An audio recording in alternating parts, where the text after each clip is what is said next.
नमस्कार दोस्तों, आइए जानते हैं आज राजस्थान की बड़ी खबरें।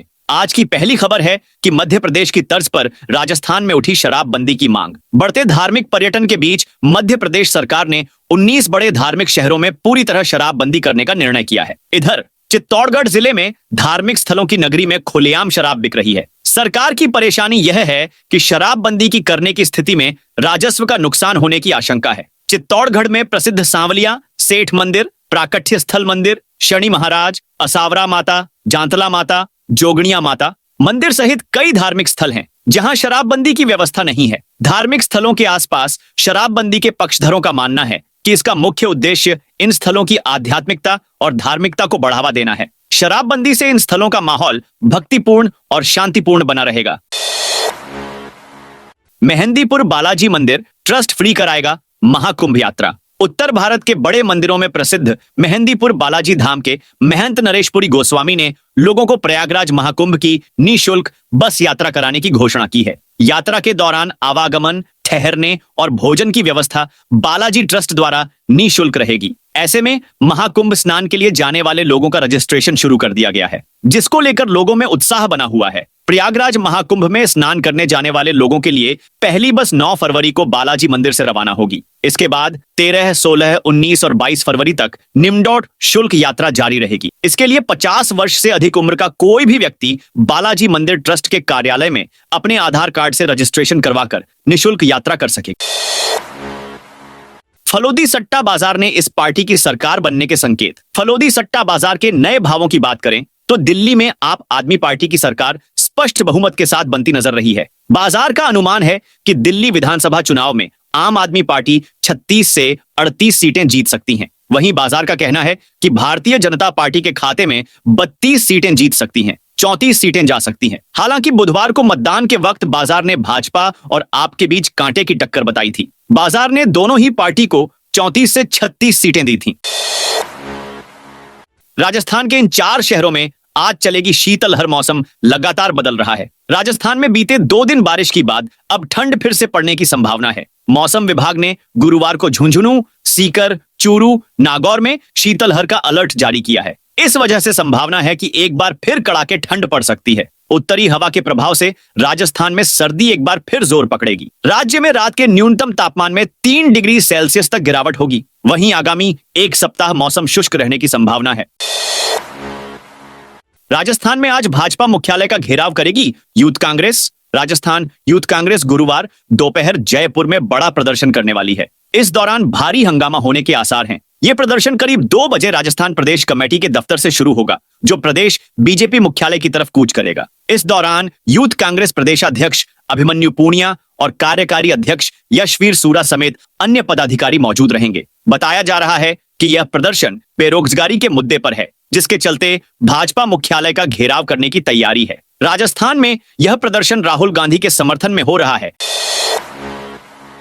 मीणा समाज में गोद भराई की रस्म बंद, बर्थडे सेलिब्रेशन पर पाबंदी। राजस्थान के मीणा समाज ने अपने लिए नए सामाजिक नियमों का ऐलान किया है। महापंचायत में जुटे हजारों लोगों ने तय किया कि अब किसी घर में गोद भराई की रस्म नहीं होगी। दहेज की जानकारी भी सार्वजनिक नहीं की जाएगी। महापंचायत ने भैया दूज भी नहीं मनाने सहित 17 बड़े डिसीजन लिए हैं। नियमों का पालन के लिए पंच पटेल जिम्मेदार होंगे और जुर्माना भी लगेगा। दरअसल 18 जनवरी 2025 को करौली जिले में गोद भराई की रस्म नहीं करने पर विवाद सामने आया था। इसके बाद महापंचायत ने लड़की के परिवार पर 11 लाख का जुर्माना लगा दिया था। इस घटना के बाद सामाजिक व शादी समारोह की परंपराओं पर सुधार की बात उठने लगी थी। इसी को लेकर 5 फरवरी 2025 को दौसा में मीणा सेवा संघ की महापंचायत हुई।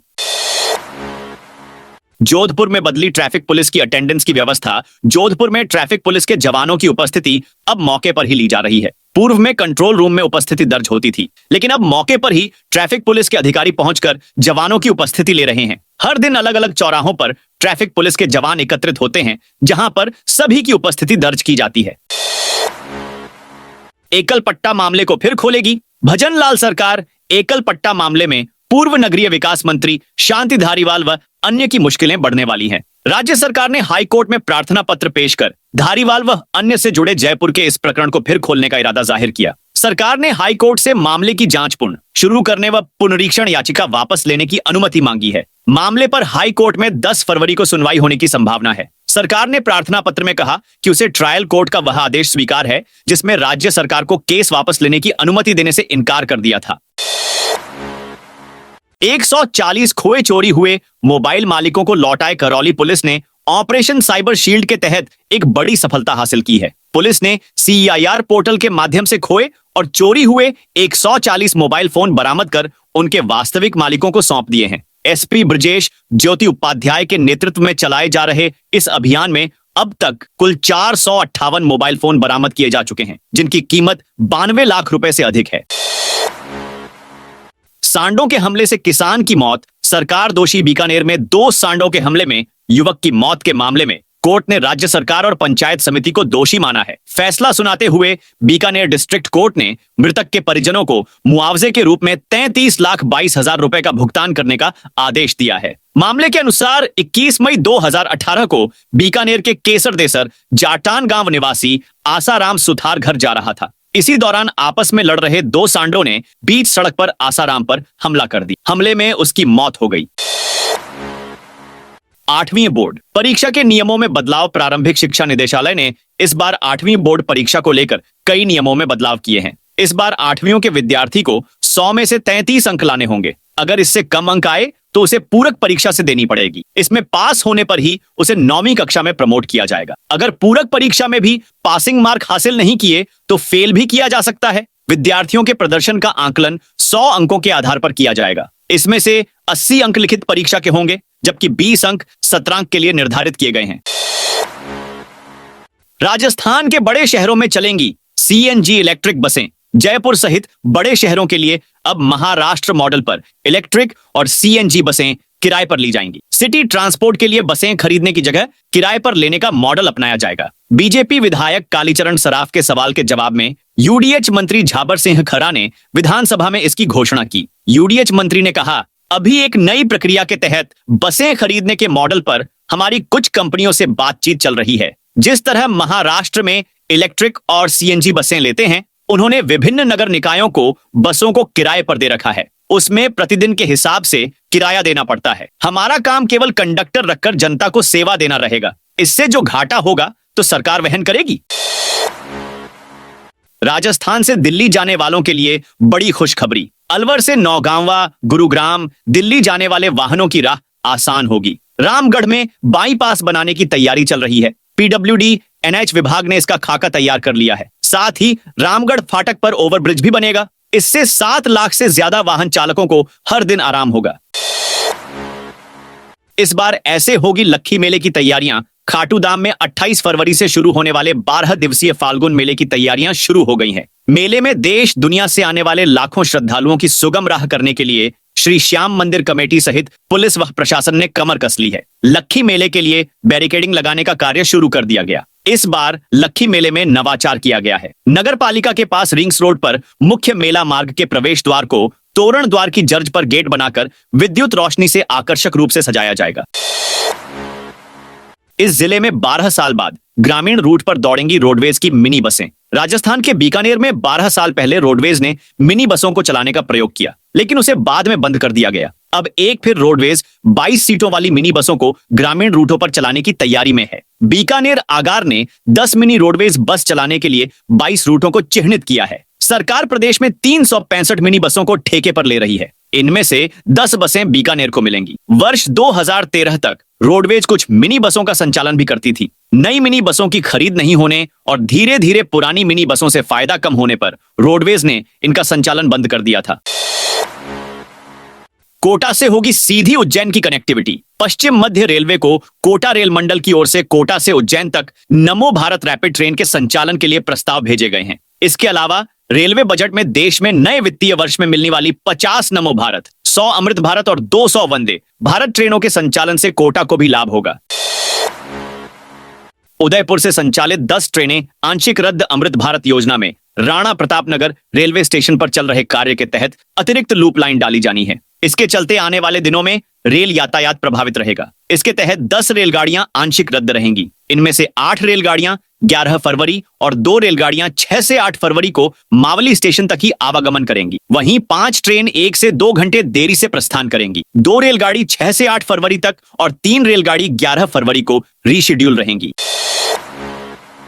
जोधपुर पहुंचे मुख्यमंत्री भजन लाल शर्मा। राजस्थान के मुख्यमंत्री भजन लाल शर्मा से जोधपुर एयरपोर्ट पर जनप्रतिनिधियों एवं अधिकारियों ने मुलाकात की। एयरपोर्ट पर इस दौरान सीएम ने कलेक्टर गौरव अग्रवाल, पुलिस कमिश्नर राजेंद्र सिंह से शहर में चल रहे विकास कार्य के साथ ही कानून व्यवस्था की स्थिति के बारे में फीडबैक लिया। कलेक्टर ने सीएम को बताया कि बजट घोषणा के अनुरूप सभी कार्य निष्पादित किए जा रहे हैं। दरअसल मुख्यमंत्री ने कलेक्टर से जोधपुर शहर में चल रहे विकास कार्यों के बारे में जानकारी मांगी।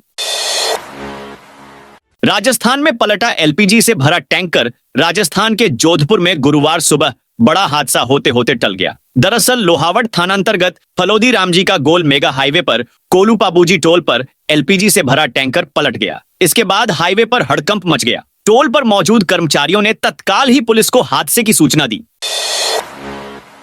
भीलवाड़ा जिले के 414 स्कूलों में लगेंगे केन अरियर मेले। भीलवाड़ा जिले के 414 सहित राज्य के 11,905 राजकीय उच्च माध्यमिक विद्यालयों में 10 फरवरी को केन अरियर मेले लगाए जाएंगे। इसमें राज्य के 154 पीएम श्री विद्यालय शामिल होंगे। इसका मुख्य उद्देश्य राष्ट्रीय शिक्षा नीति 2020 से विद्यार्थियों को केन अरियर और व्यावसायिक शिक्षा के महत्व से अवगत कराना है। विद्यार्थियों को अपनी शिक्षा के साथ सही करियर विकल्पों की पहचान करने में मदद मिलेगी। 1 मार्च से स्टेडियम में घूमने और जॉगिंग के लगेंगे पैसे। बांसवाड़ा जिला खेल स्टेडियम में वॉकिंग और जॉगिंग करने के लिए अब 1 मार्च से पैसे देने होंगे। इस संबंध में पे एंड प्ले स्कीम के तहत राज्य क्रीड़ा परिषद ने निर्देश जारी किए हैं। साथ ही शुल्क भी निर्धारित कर दिया गया है। इसके तहत वॉकिंग जॉगिंग ट्रैक पर घूमने के लिए आने वाले व्यक्तियों से प्रतिमाह 300 रुपए शुल्क लिया जाएगा, लेकिन त्रैमासिक, अर्धवार्षिक, वार्षिक शुल्क एक मुश्त जमा करवाने पर क्रमशः 10, 25 एवं 50% की छूट दी जाएगी। इतना ही नहीं, स्टेडियम में प्रैक्टिस करने वाले खिलाड़ियों से भी शुल्क लेने का प्रावधान किया गया है। इसके लिए खेलों को 3 कैटेगरी में बांटा गया है। प्राप्त आय से स्टेडियम में साधन सुविधाओं को बेहतर किया जाएगा। तीनों कैटेगरी में शामिल किसी भी खेल के खिलाड़ी जो राज्य स्तरीय, राष्ट्रीय और अंतरराष्ट्रीय स्तर पर भाग लेने हैं, उन्हें छूट दी गई है। ये खिलाड़ी निःशुल्क प्रैक्टिस कर सकते हैं। पूर्व मंत्री जाट और एडीजी आनंद के भाई पर सीबीआई जांच के आदेश। हाईकोर्ट ने पूर्व मंत्री रामलाल जाट व अतिरिक्त पुलिस महानिदेशक आनंद श्रीवास्तव के भाई अरविंद श्रीवास्तव सहित 5 आरोपियों पर लगे चोरी के आरोपों व इससे जुड़े एक अन्य मामले की जांच केंद्रीय अन्वेषण ब्यूरो सीबीआई को सौंपने का आदेश दिया। कोर्ट ने भीलवाड़ा के करेड़ा थाने में दर्ज 2 आपराधिक मामलों पर यह आदेश दिया। हाईकोर्ट ने पुलिस की निष्पक्षता पर सवाल उठाते हुए कहा कि जब आरोप प्रभावशाली राजनेता और वरिष्ठ प्रशासनिक अधिकारियों से जुड़े हों तो पुलिस एजेंसियों से निष्पक्ष जांच की उम्मीद नहीं की जा सकती। न्यायाधीश फरजंद अली ने आदेश में कहा कि सीबीआई के पास ब्रेन मैपिंग, लाई डिटेक्टर जैसी आधुनिक तकनीकें उपलब्ध हैं, जिससे मामले की गहन जांच संभव हो सकेगी। 15 फरवरी तक कराना होगा सत्यापन। सामाजिक सुरक्षा पेंशन योजना अंतर्गत सम्मिलित विभिन्न पेंशन योजनाएं चल रही हैं। पेंशन का लाभ उठा रहे लाभार्थी को आगामी 15 फरवरी तक सत्यापन कराना होगी, नहीं तो पेंशन रोक दी जाएगी। जेडीए की 3 आवासीय योजनाओं में 14 फरवरी को निकलेगी लॉटरी। यदि आप जयपुर में मकान बनाने का सपना देख रहे हैं तो जयपुर विकास प्राधिकरण की आवासीय योजनाओं की तिथि नजदीक आ गई है। इन योजनाओं की लॉटरी 14, 20 और 24 फरवरी को निकाली जाएगी। जयपुर विकास प्राधिकरण की ओर से इन दिनों 3 योजनाओं में आवेदन फॉर्म भरे जा रहे हैं। इनमें 2 योजनाओं में आवेदन फॉर्म भरने की अंतिम तिथि 7 फरवरी है। वहीं एक योजना में आवेदन 13 फरवरी तक भरे जा सकेंगे। राजस्थान में आज शीतलहर का येलो अलर्ट। राजस्थान में पिछले दिनों हुई बारिश से सर्दी बढ़ गई है। सीकर, चित्तौड़गढ़, जयपुर, उदयपुर समेत कई शहरों में रात का न्यूनतम तापमान 7 डिग्री सेल्सियस तक गिर गया। कल सबसे ज्यादा सर्दी सीकर के पास फतेहपुर में रही। मौसम विशेषज्ञों ने अगले 24 से 48 घंटे के दौरान सर्दी और बढ़ने की संभावना जताई है। साथ ही शेखावाटी, सीकर, चूरू, झुंझुनू और नागौर के एरिया में गुरुवार को कोल्ड वेव चलने का भी येलो अलर्ट जारी किया है। पिछले 24 घंटे में राजस्थान के सभी शहरों में आसमान साफ रहा। दौसा, फतेहपुर, सीकर, चूरू, करौली, जालोर, सिरोही, हनुमानगढ़ समेत कुछ शहरों में कल न्यूनतम तापमान 10 डिग्री सेल्सियस से नीचे दर्ज हुआ। सबसे ज्यादा सर्दी कल फतेहपुर में रही, जहां का न्यूनतम तापमान 3.6 डिग्री सेल्सियस दर्ज हुआ। मौसम विज्ञान केंद्र जयपुर ने गुरुवार को सीकर, चूरू, झुंझुनू और नागौर जिलों में कोल्ड वेव चलने का येलो अलर्ट जारी किया है। साथ ही इन शहरों के अलावा अलवर, जयपुर, दौसा के एरिया में भी सुबह शाम सर्द हवा चलने की संभावना जताई गई है। 9 फरवरी तक प्रदेश में मौसम ड्राई रहेगा और दिन में तेज धूप रहेगी। अगले 24 घंटे के दौरान शेखावाटी के एरिया में तापमान गिरने से सर्दी और बढ़ सकती है। यूडी टैक्स बकायेदारों के खिलाफ निगम की बड़ी कार्रवाई। जयपुर में यूडी टैक्स बकायेदारों के खिलाफ नगर निगम हेरिटेज ने अभियान के तहत कार्रवाई शुरू कर दी है। इसी कड़ी में निगम के हवा महल और आमेर जोन की टीम ने यूडी टैक्स जमा नहीं कराने वाले 6 व्यावसायिक प्रतिष्ठानों के खिलाफ सीजिंग की कार्रवाई को अंजाम दिया, जिससे टैक्स जमा नहीं करने वाले बकायेदारों और भवन मालिकों में हड़कंप मच गया। हालांकि निगम की कार्रवाई के बाद 6 में से 5 बकायेदारों ने निगम में यूडी टैक्स जमा करा सील्स को खुलवा लिया। कोटा उत्तर निगम बोर्ड की बैठक में हंगामा। कोटा उत्तर नगर निगम की बोर्ड की बैठक आज दोपहर 3 बजे शुरू हुई। बोर्ड बैठक शुरू होते ही कांग्रेस पार्षदों ने भ्रष्टाचार का मुद्दा उठाते हुए हंगामा शुरू कर दिया और जमकर नारेबाजी शुरू कर दी। एक बार तो कांग्रेस पार्षद वेल में आ गए। उन्होंने वार्डों को कचरा मुक्त करने की मांग की। बोर्ड बैठक और बैठक के बाद कांग्रेसी पार्षदों अपने अपने वार्डों की समस्याओं को महापौर के सामने रखा। बैठक करीब आधे घंटे में ही खत्म हो गई। किसानों को मिलेगा अनुदान पर सोलर पंप। डीडवाना में किसानों की सिंचाई समस्या का समाधान करने के लिए उद्यान विभाग ने बड़ी पहल की है। विभाग फार्म पॉन्ड से सिंचाई के लिए किसानों को 60% अनुदान पर सोलर पंप उपलब्ध करवा रहा है। उद्यान विभाग के उपनिदेशक हरिओम सिंह राणा ने बताया कि वर्ष 2024 से 25 के लिए जिले में 1000 सोलर पंप लगाने का लक्ष्य रखा गया है। अब तक 254 किसानों के खेतों पर सोलर पंप स्थापना के कार्यादेश जारी किए जा चुके हैं, जबकि 736 सोलर पंप स्थापना के लक्ष्य अभी शेष हैं। तो दोस्तों, ये थी आज राजस्थान की बड़ी खबरें। आप इस वीडियो को अभी कौन से जिले से देख रहे हैं, उस जिले का नाम बताइए।